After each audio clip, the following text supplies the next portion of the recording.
أعوذ بالله من الشيطان الرجيم. بسم الله الرحمن الرحيم.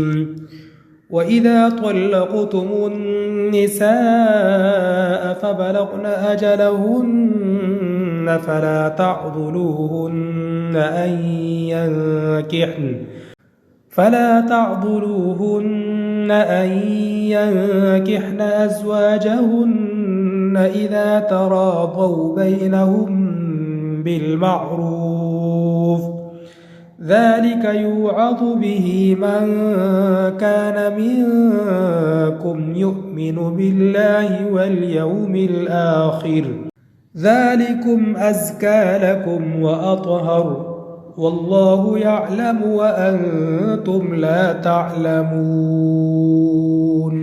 صدق الله العظيم.